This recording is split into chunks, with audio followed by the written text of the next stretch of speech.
Olá, eu sou o Luís Gradíssimo e este é o Pode Conter Sulfitos, um podcast onde falamos sobre o fascinante mundo do vinho e da gastronomia. Em cada episódio, uma entrevista com pessoas de referência destas áreas, explorando histórias, tendências e curiosidades.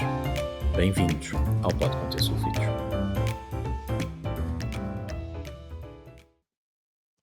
Bom dia, bem-vindos a mais um episódio do Pode Conter Sulfitos. Hoje vamos estar a falar sobre vinho. Aliás, hoje temos connosco um dos mais reputados e reconhecidos enólogos de Portugal. Apesar de não ser português, é um australiano, é o David Baverstock. Já se brinca um pouco com o David, se calhar já é uma dupla nacionalidade, não sei se oficialmente até tem ou não. David, bem-vindo. Obrigado. Pelo convite de estar aqui connosco. Gostava muito de falar um pouco da sua carreira, que já é longa, com muitos sucessos, com muitos prémios, muitos reconhecimentos, e podermos falar aqui um pouco deste seu percurso, praticamente focado só em vinhos portugueses, tanto quanto sei. Vamos descobrir. Se calhar, David, é mais fácil fazer um percurso cronológico, não é? E ir ao início da carreira.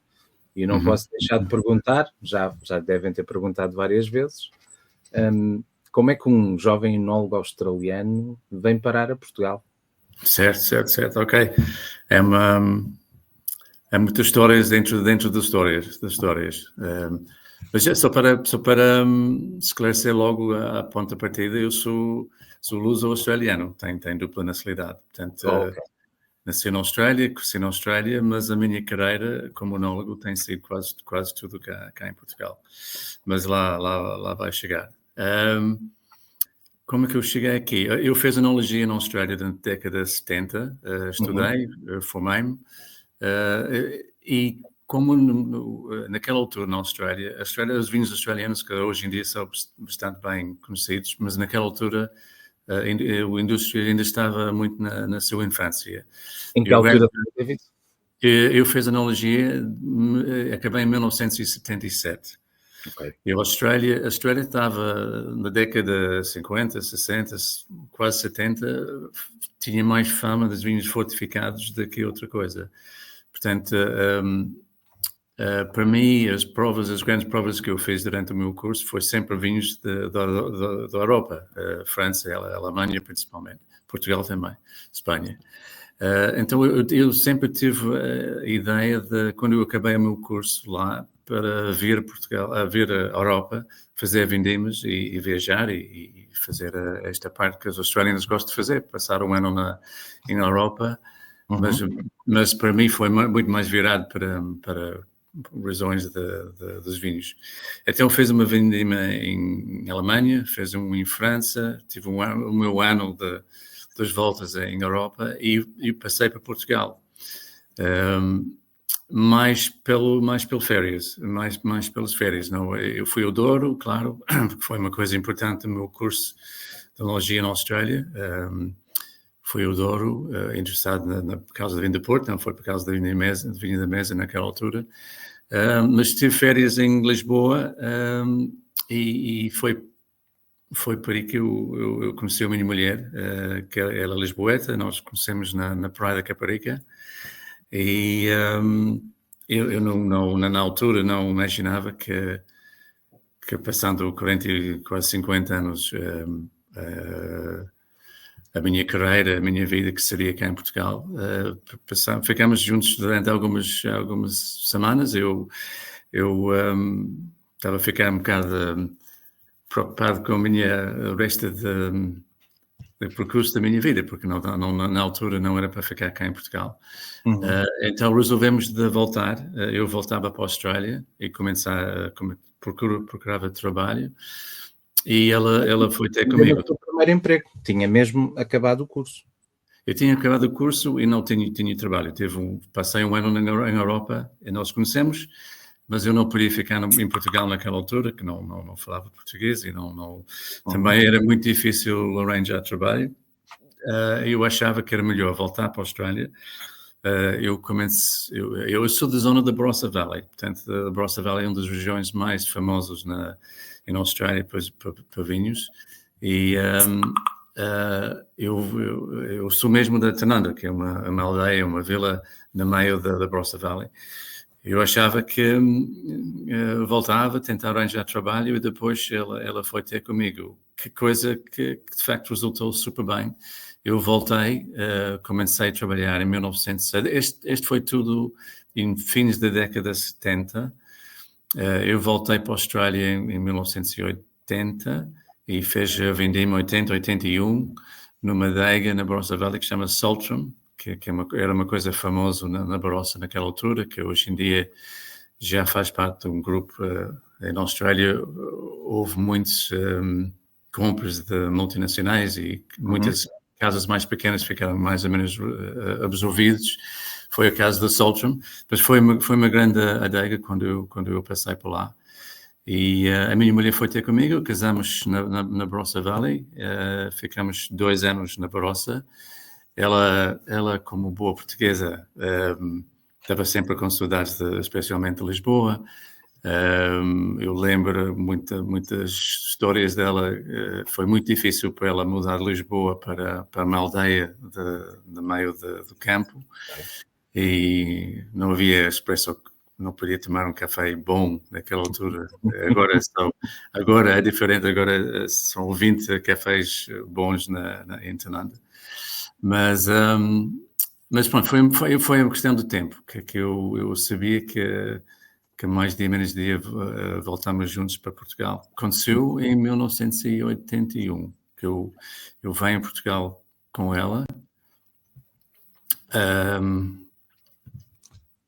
E, Luís, eu expresso-me agora, mesmo para mim, quando eu penso nesta altura, parece-me uma coisa um bocado irresponsável, mas não foi, que eu tive uma promessa de um trabalho na Madeira Wine Company, em Madeira, não é? O Blandys, aquele grupo.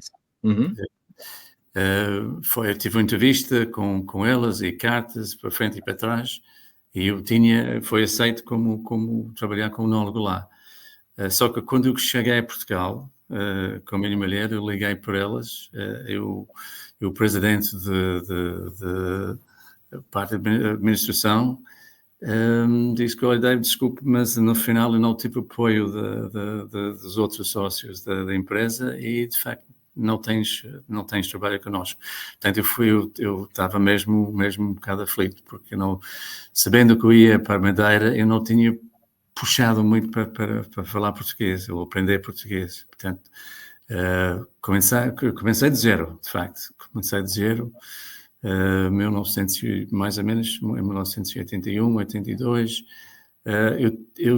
Eu tinha alguns trabalhos que pouca gente conhece, porque mais tarde trabalhava com casas com mais nome e tal. Mas eu trabalhei... Foi uma experiência muito gira. Eu trabalhei em Sevinhas, em Lisboa. Em Sevinhas foi uma casa que vende aquelas casas na zona de Lisboa, de Santa Polónia, Beato, Marvilha. Onde havia antigamente grandes armazéns e grandes armazéns por causa do vinho em granel para as colónias.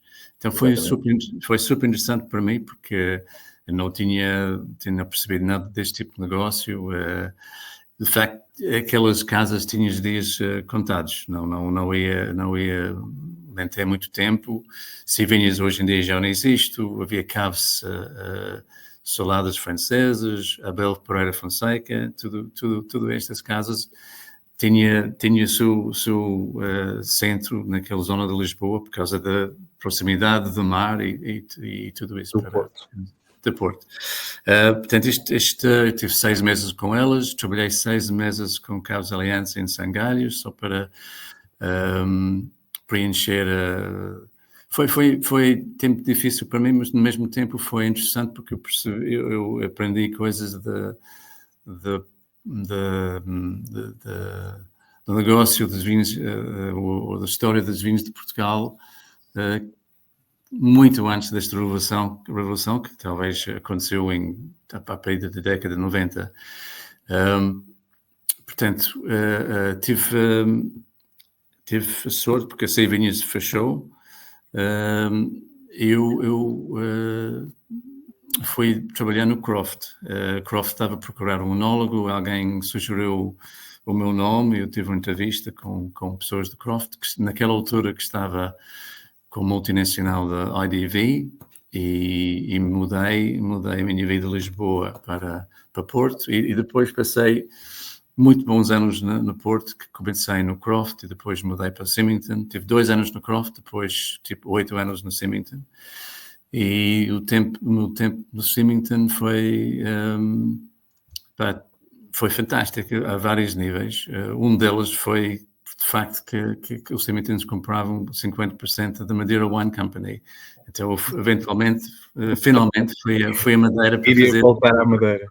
A vida tem muito destas voltas. Mas pronto, a Symington foi uma firma muito dinâmica de vinho do Porto e continua a ser. Coisa que eu não consegui durante o meu tempo lá foi convencê-los de fazer vinhos de mesa do Douro. Né? Naquela altura, eles quiseram manter como especialistas em vinho do Porto. E eu talvez estava a ficar um bocado frustrado eu não quis passar a minha vida só com o trabalho nesta área de vinho do Porto. Portanto, eu tive muita sorte, eles deixavam-me fazer alguns projetos.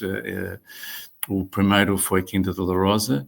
A Quinta do La Rosa vendia uvas para Symingtons, mas a Sofia, a filha do Tim Bergevist, da família de Bergevist, que era da Quinta da Rosa, ela quis montar um negócio de vinhos de mesa, de Douro, e vinho de Porto.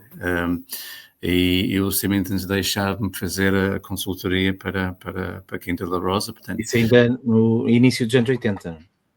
Este já foi, a minha primeira vindima foi 1991.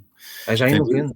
91, sim. Portanto, o Luís, o que eu fiz? Eu fiz 82 até 92 no Symington, Croft primeiro, depois Symington, mas eu só estava a fazer vinho do Porto e eu fazia ensaios, eu fazia experiências durante o meu tempo com o Symington, e eles resultaram muito bem, mas dificilmente elas faziam esta passo para frente para vinhos da mesa naquela altura.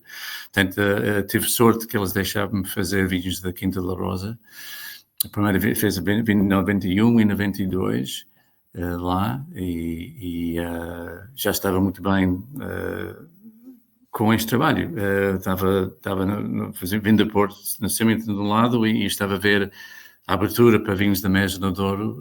Isto foi um tempo que o Dirk também estava a fazer ensaios e estava a começar, o Dirk Niport estava a fazer os vinhos dele, 2 quintas, estava a fazer coisas, mas havia muito pouco, além disto, havia Quinta do Coto e havia de vez em quando o Baca Velha, mas não havia nada quase. Sim, o foco ainda era o vinho fortificado, muito cenário dos vinhos de mesa, como dizer. Agora, o que mudou tudo daí, a partir daí, foi de facto que tive uma chamada da parte de Dr. Raquete, da do Esperão.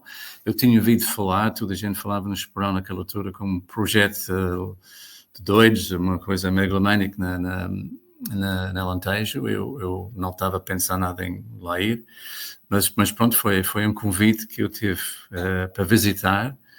E passei um dia lá no Esperão e não podia dizer que não. Basicamente foi uma proposta de, olha, se quiser trabalhar, chefiar a enologia no Esperão, pode começar já para a semana, basicamente, deste tipo de coisa. Portanto, eu depois mudei do norte, eu estava a ver no Porto naquela altura. A minha mulher, como lisboeta, gostei muito de regresso de Lisboa. Nós fizemos o nosso base familiar em Lisboa, mas eu tive uma casa sempre mesmo na Herdade do Esperão. Então, isto foi em 1992 que eu comecei a trabalhar na Herdade do Esperão.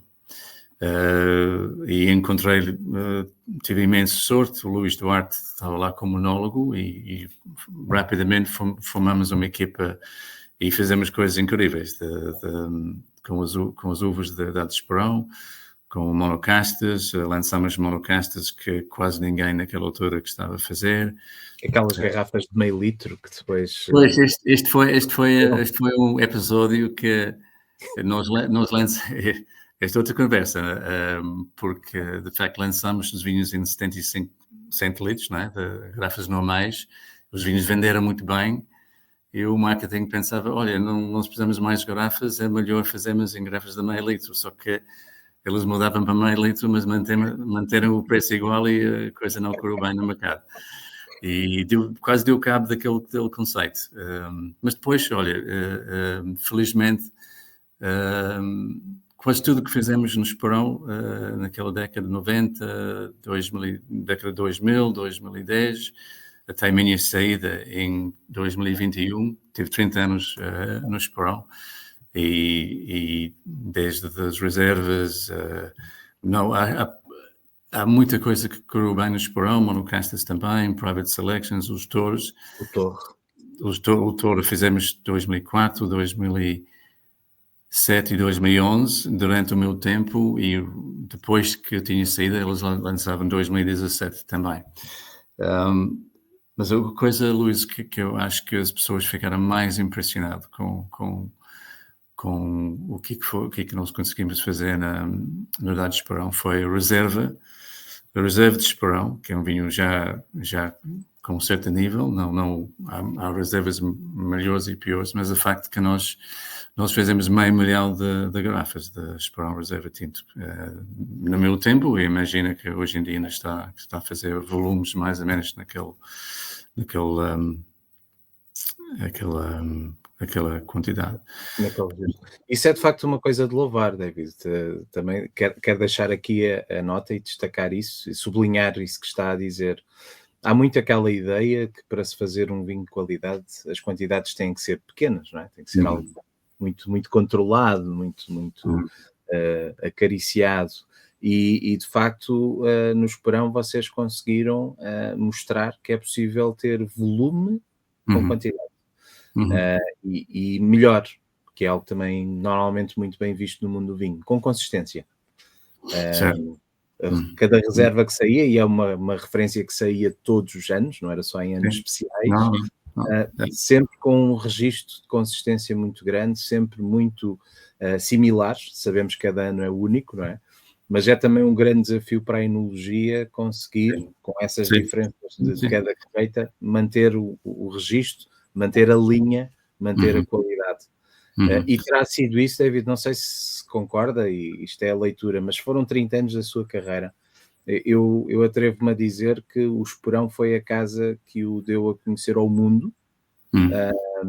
Claro, quando foi para lá já tinha alguns anos de carreira e a passagem pelo Douro, mas terá sido o Esperão que o tornou conhecido perante o público. Numa altura em que falar de enólogos se calhar não era tão comum como é hoje em dia. E principalmente numa casa que se calhar também não dava propriamente muito a conhecer o seu enólogo. É o nome da casa que está sempre mais em destaque. Como é que vê esta passagem pelo Esperão e estes seus 30 anos no Esperão? Foi a minha vida. Eu vivi todos os dias, tive a minha casa, acordava no meio da vinha. Respirava Esperão. Esperava Esperão, sério. Ainda estou muito marcado com esta passagem. Porque, de facto, o Esperão, quando eu fui lá, ainda não tinha arranque do projeto, não tinha corrido bem, para várias razões. Talvez a principal foi que o modelo não tinha sido bem pensado a nível de marketing e de comercial. Os vinhos foram sempre muito bons, mas não estava a vender bem, porque estava um patamar era muito vinho para 500 hectares de vinha, são muitas garrafas, e não tinha um plano para para escoar o produto. Não tinha equipa de comercial, marketing, tudo isso. Portanto, foi com a minha entrada também entrou pessoas da área comercial e marketing também, e acho que tudo bateu certo naquela altura. Os vinhos portugueses estavam a começar a ganhar alguma notoriedade, não muito, e hoje em dia ainda não poderia ser muito melhor, mas estava tudo bem alinhado para esperar fazer qualidade e quantidade. Tivemos, a adega foi muito bem dimensionado para fazer vinhos de qualidade e quantidade. Isto são pormenores que menos românticos na área do vinho, mas as cubas têm que ser dimensionadas, as bombas e as mangueiras, e tivemos uma muito boa equipa de laboratório, tivemos um madeireiro também fantástico. Todas as peças no seu sítio, e os vinhos saíram bem, de facto, os vinhos saíram super bem, e eu lembro, nós vendemos tudo no mercado nacional. Quando eu comecei, hoje em dia, depois, pouco e pouco, também a área da exportação também foi construído, mas inicialmente foi 95% das vendas foi cá em Portugal, porque o Esperão também teve um bom marketing e não havia tanta concorrência como obviamente hoje em dia. Panorama é completamente diferente. E surge também num momento certo, porque os anos 90 terão sido, porventura, os anos áureos do crescimento do vinho alentejano. Sim, acho que sim. Sim, para nós, no Esperão, naquela altura, foi as monocastas também deu mais imagem, acho que o nosso produto. Tivemos bons anos com bastante qualidade para de facto, as reservas, tanto o branco como o tinto, vingaram. E também lançamos Monte Velho, né? E o Monte Velho foi um fenómeno.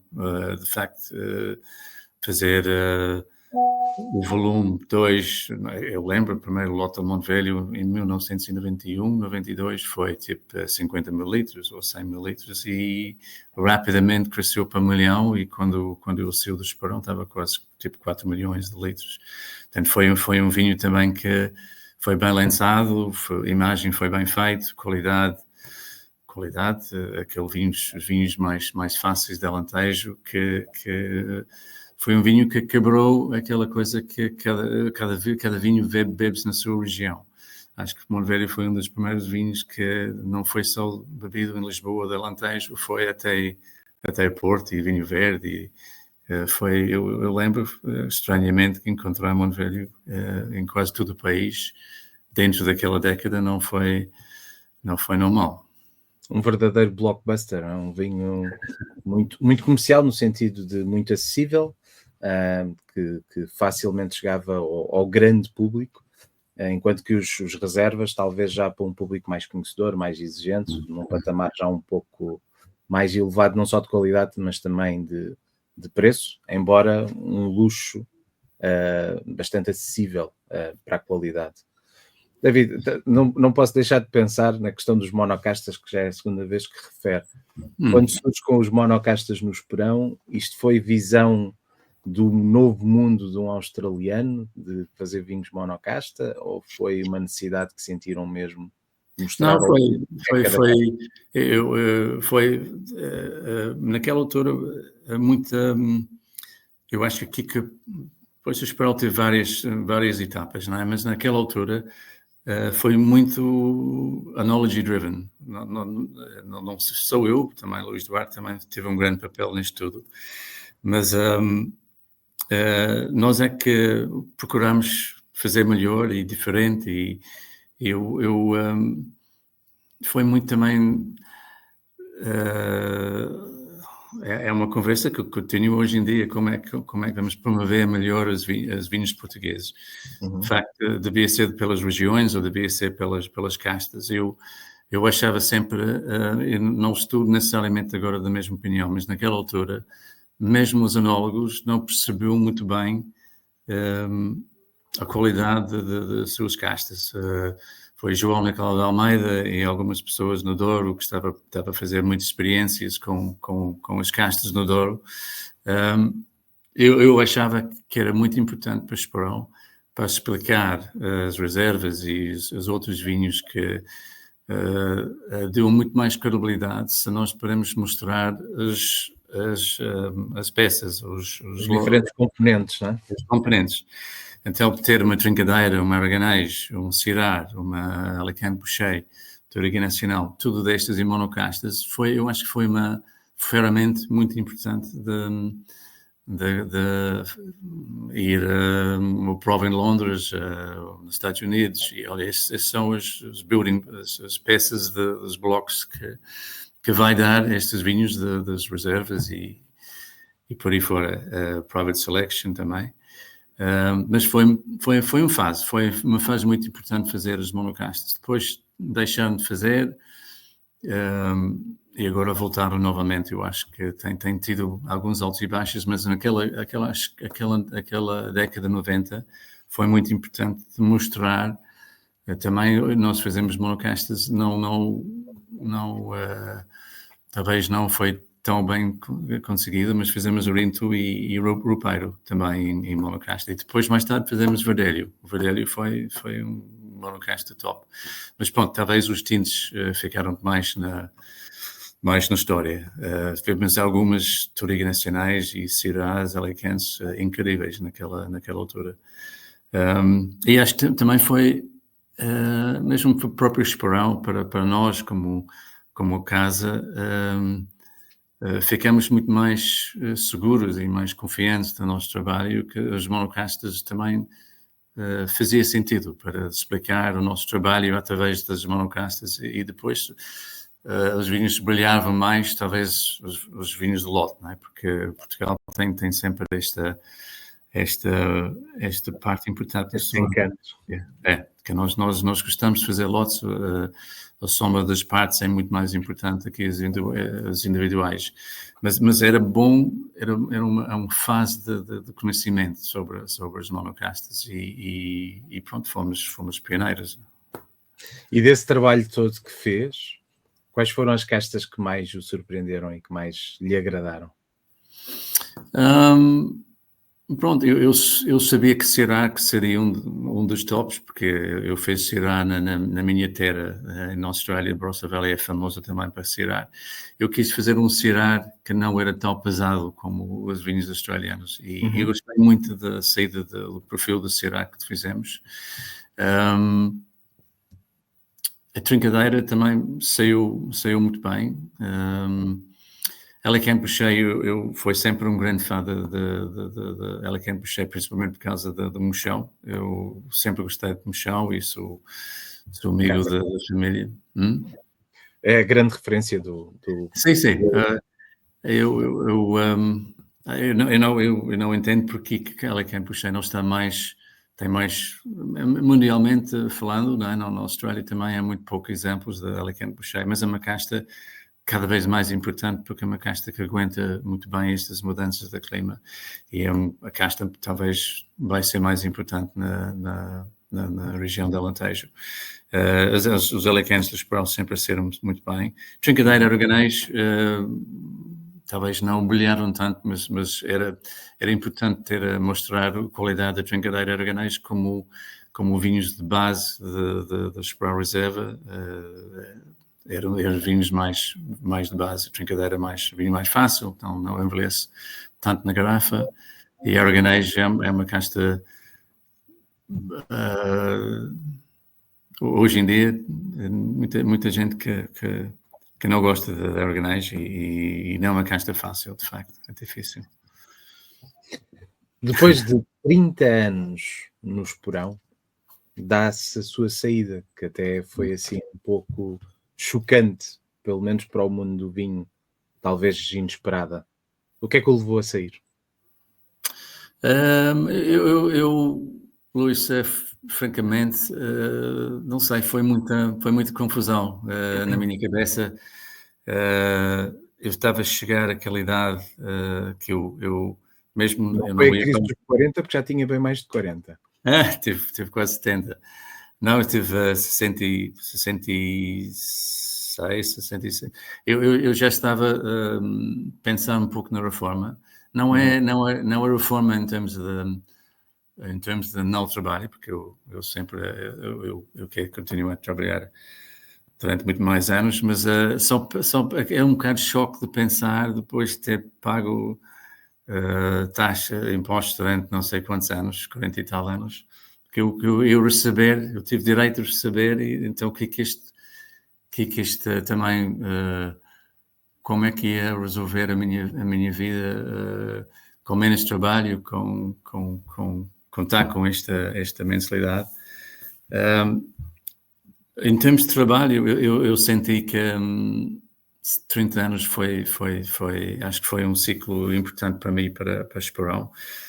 Esperão também tinha bons enólogos na calha para subir, e eu achava que tinha um papel importante nesta fase da transição para uma nova época da enologia da Esperão. Eu quis trabalhar com menos responsabilidade, mas quis manter, queria manter alguma coisa. Howard's Folly foi um projeto que estava sempre no back burner, não é? Não estava, foi mais um hobby do que outra coisa. O meu sócio, Howard, vive em Hong Kong. Eu estava no Esperão naqueles anos. Howard's Folly já tinha 10 anos de vida quando ele saiu da Esperão, mas nunca levámos muito a sério até mais ou menos naquela data. E foi mais ou menos em 2018 que eu e Howard compramos um Grêmio em Estremoz, e começámos a pensar, olha, vamos fazer isto a sério ou vamos deixar o projeto? E tudo, Luís, acho que eu acredito no destino. Aliás, toda a minha vida tem sido assim, desde de ser australiano e Portugal, mudança acho que eu escolhi muito bem as mudanças na minha vida na altura certa. Tudo que estava a me levar para, olha, vou ser de Esperão, vou ser bem de Esperão, porque a minha carreira correu bem, vou deixar Esperão nas melhores condições para ter continuidade. Howard's Folly, que foi um projeto que eu acredito muito principalmente por causa da viticultura em Porto Alegre. Acredito muito naquela zona então a base de Howard's Folly são as uvas de Porto Alegre, que depois podemos falar. Mas para isto fazer mais sentido, Howard's Folly era um bocado depois de Esperão. Mudar para Howard's Folly não ia preencher bastante. Eu tenho lá um bom enólogo no dia a dia, precisava mais alguma coisa.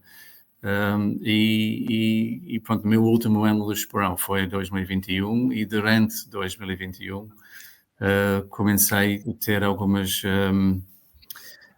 reuniões e conversas com Pedro Gonçalves, que é o CEO da Ravasqueira, que hoje em dia é Winestone. Ele fez muita pressão que eu, na minha saída da Esperão, podia dar a entrada de mim na grupo. Well, naquela altura, que era só Ravasqueira. Ainda não havia o grupo Winestone, era a Ravasqueira. Sim, era só Ravasqueira, mas mesmo naquela altura, quando eu entrei em princípios de 2022, já estava falado que o Winestone ia pode ser um ano, pode ser 2 anos, mas ia acontecer. Eu acreditava que podia ser novamente um grande desafio para mim para fazer vídeos em outras regiões. Já sabia nessa altura, em 21, 22, que ia regressar ao Douro? Estava falado, não estava nada garantido, precisava mesmo que a família de Melo acreditava no projeto da Ravasqueira para depois investir em outras regiões, e eu sou pessoa bastante positiva e otimista. Eu acreditava que isto ia acontecer, e de facto agora passei a ter coisas a menos na Howard's Folly, para ter coisas quase demais, porque eu também tinha um compromisso com a minha mulher, que na saída do Esperão depois de muitos anos de trabalho e viagens e vindimas e tudo isso, agora a coisa, mais tempo para a família, tem três netos, agora é uma jogada desta nova vida de Howard Foley para Winestone e a minha família que está a correr mais ou menos bem. Ainda mais desafiante, porventura. Em termos futebolísticos, foi quase como a mudança do Figo do Barcelona para o Real Madrid. Sai de um grande grupo para integrar um outro grande grupo. Foi pacífica a transição? Para mim foi. Acho que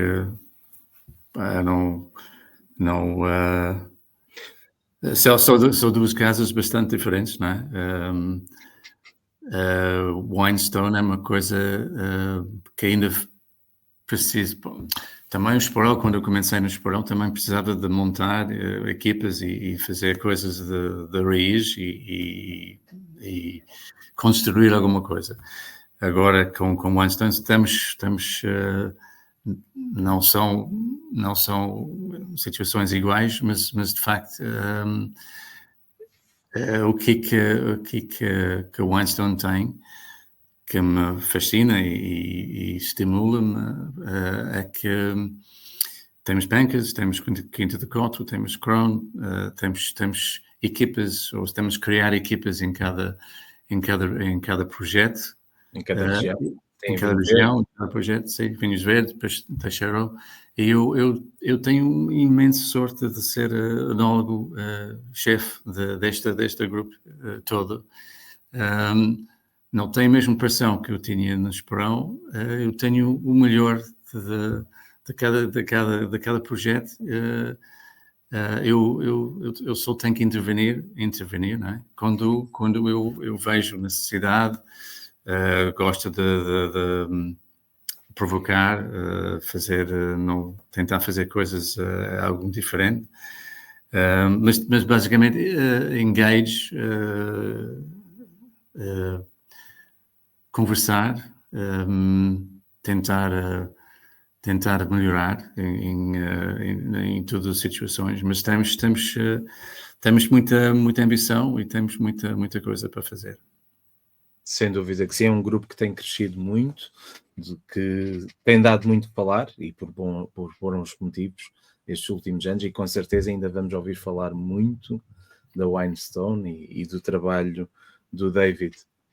Há alguma região que ainda ambicione vinificar e fazer vinho? Pô,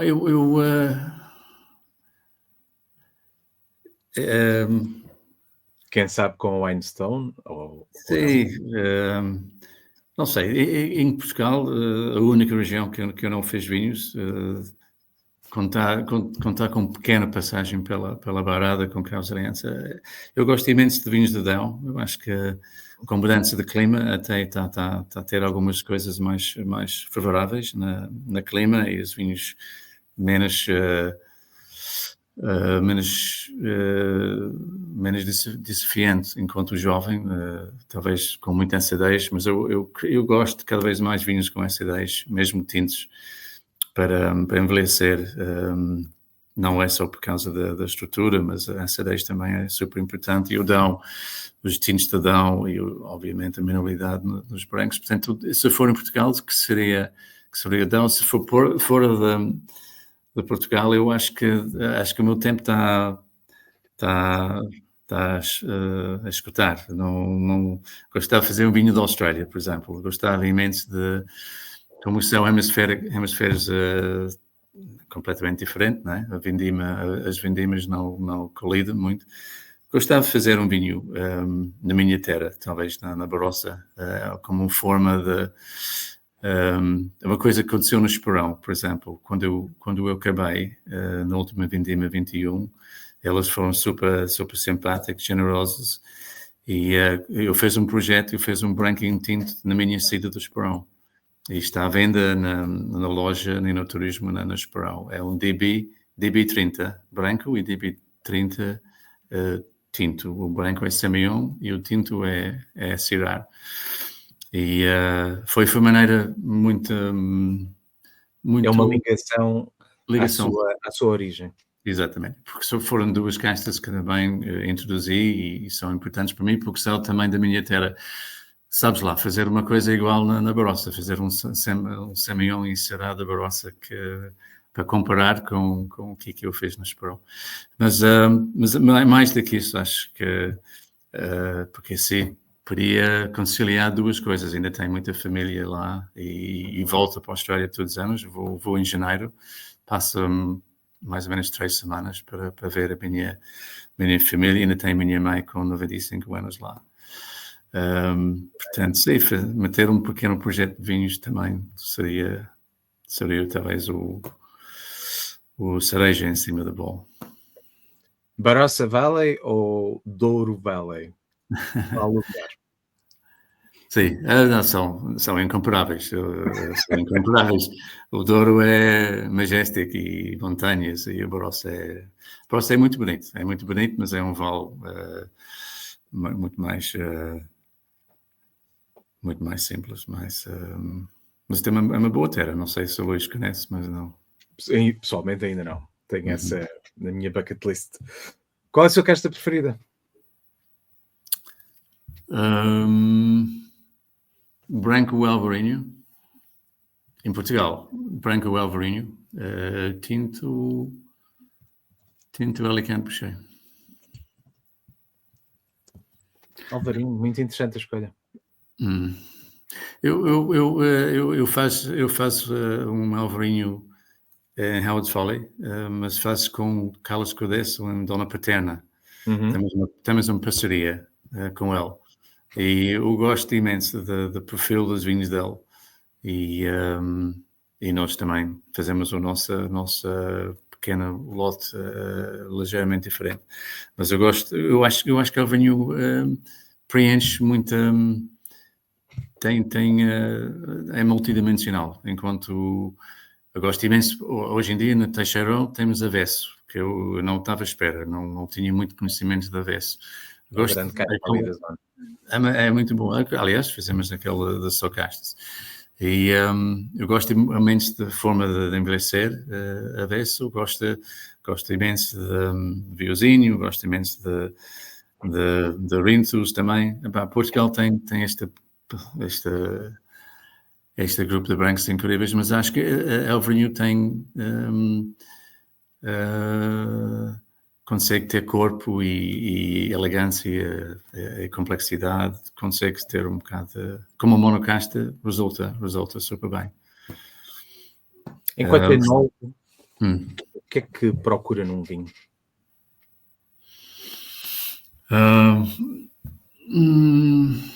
É difícil de lembrar de repente, mas talvez equilíbrio, tudo tem os componentes todos de tanino e acidez e fruta e textura. O vinho com equilíbrio tem os componentes todos tudo no sítio certo.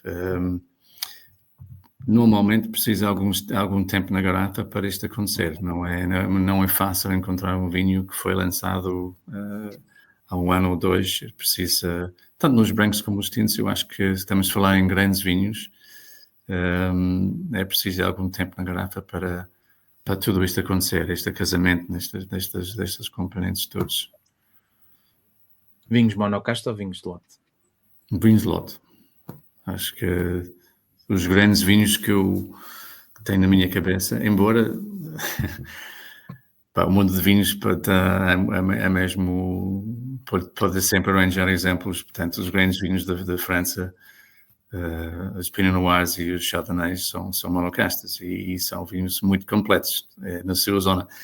Mas França é outra campeonato. França tem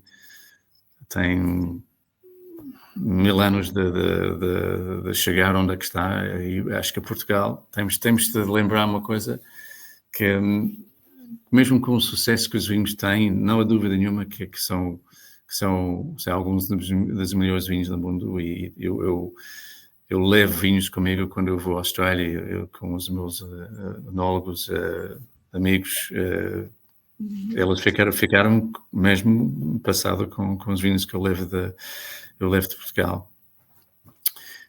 Mas temos de lembrar uma coisa, que Portugal tem 30 anos, 30, mais ou menos 30, 40 anos, embora é um país com grande história históricas da vinho do Porto e muita cultura sobre o vinho, forma de beber e gastronomia e tudo isso que a Austrália não tem. Mas as experiências e hoje em dia os enólogos portugueses, aquela coisa que nós fomos na fim de semana, na Socastas, eu assisti desculpe, não foi contigo, mas a seminário que eu fui, eu assisti palestras de Luís Sotomayor, de Sandra Tavares, de Anselmo Mendes,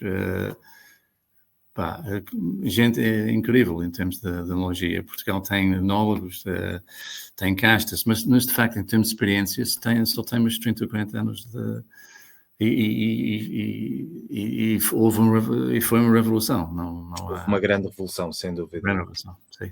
Apesar de termos algumas denominações com mais de 100 anos de história, e no caso do vinho do Porto, muito mais do que isso, de facto, estes últimos anos têm sido uma grande revolução. E essa era uma das questões que eu lhe queria falar, e já quase que a concluir.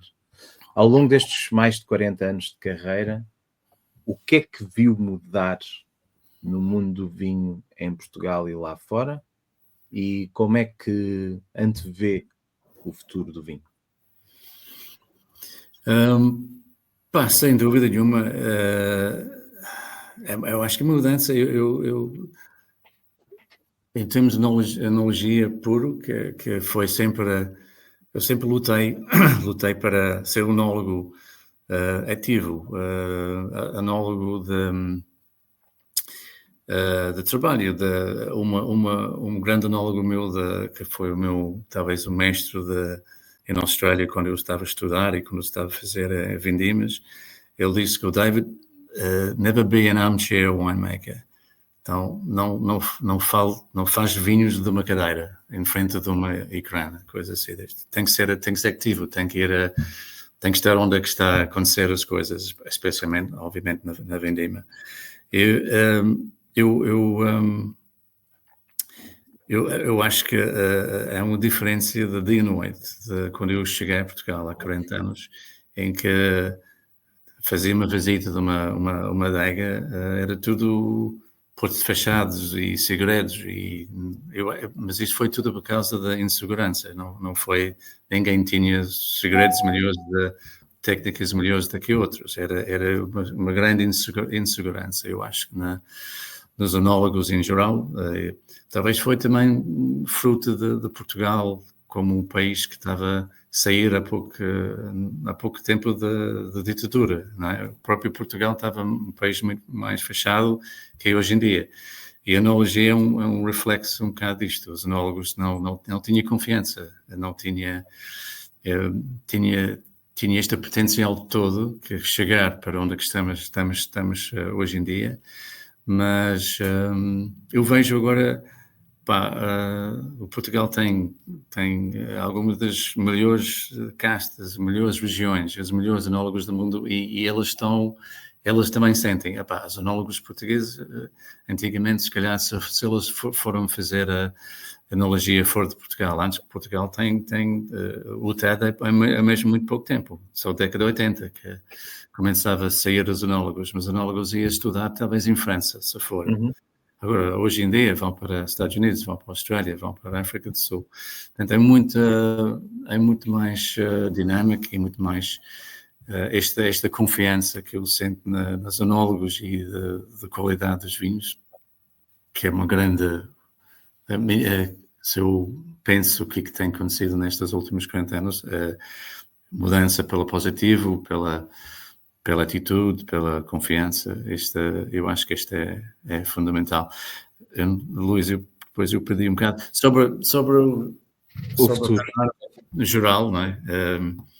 Toda a gente queixa nos vendas, de economia, né, mundial, incertezas. Falo para, mesmo na Austrália, eu vou, como falei, todos os anos em janeiro, é mais ou menos na altura, janeiro, fevereiro, altura das vendimas. As últimas 2 ou 3 vendimas, elas deixaram muita uva na própria vinha, não apanha as uvas, que está a acontecer aqui em Portugal também, porque é difícil escoar o produto, um ano para o outro, né? As adegas ficam cheias de vinho. Portanto, eu não tenho uma solução milagrosa para isto que está a acontecer. Estou muito preocupado com os jovens, porque tem outras... parece que não estão a apanhar a mesma cultura que nós tivemos de beber vinho em casa, depois, mais tarde, perceber a ligação com gastronomia. Não sei se isto vai acontecer na mesma forma que aconteceu com a sua geração e o meu. Há muitos desafios neste momento. Neste momento não tenho soluções. Temos que trabalhar mais nisso e conseguir envolver mais estas novas gerações, trazê-los ao mundo do vinho, trazê-los ao mundo da gastronomia. Como dizia um convidado meu aqui há uns episódios atrás, se faz parte da nossa cultura, deve fazer parte da nossa educação.